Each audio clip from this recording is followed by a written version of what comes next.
Like most of the people on this planet, you go to work, going through the daily grind, doing what you have to do to get paid at the end of each month, whether it's the bills, the rent, or even saving a little money for your annual holiday in the sun.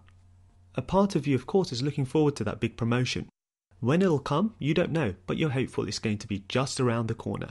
Just like last year and the year before that.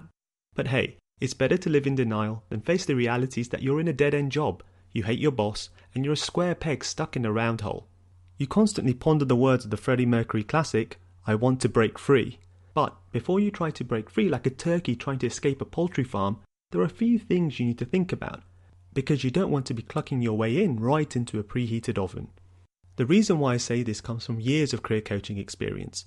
Most people leave their jobs because they don't like their boss, found the job boring, were unhappy with the pay, the inflexible working hours, and also Derek in accounts. Actually, not just Derek in accounts, any Derek that you might happen to work with. But I digress. Discussing Derek is for another video.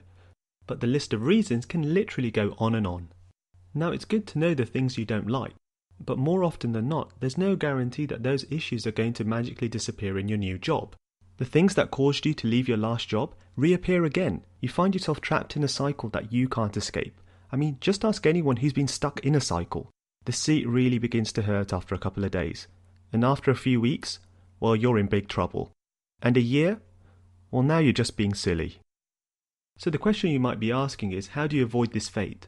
Well, it really requires a bit of self-reflection and contemplation, something in a modern bustling society we've slightly forgotten. Our brains are constantly occupied by watching TV or browsing the net.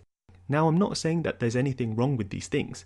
We all need a bit of time to relax, socialise and disengage, but it's important to give yourself that time to reflect about your future.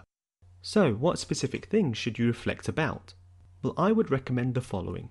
What makes you happy? What do you enjoy about your current job? What motivates you?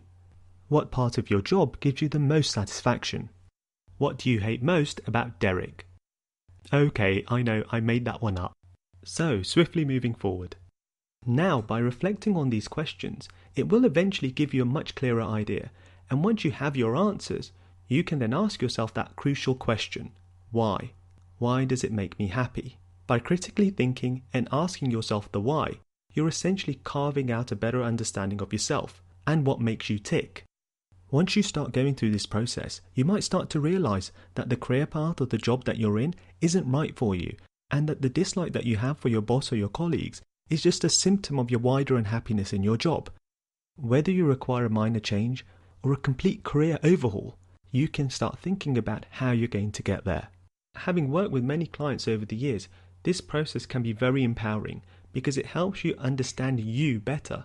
What makes you tick? What brings you happiness? What really drives your inner core? And by doing this, you're able to identify jobs that are really going to stimulate you. Now in your new job, the things that you don't like become less relevant. You might have a larger workload, but you don't seem to mind so much.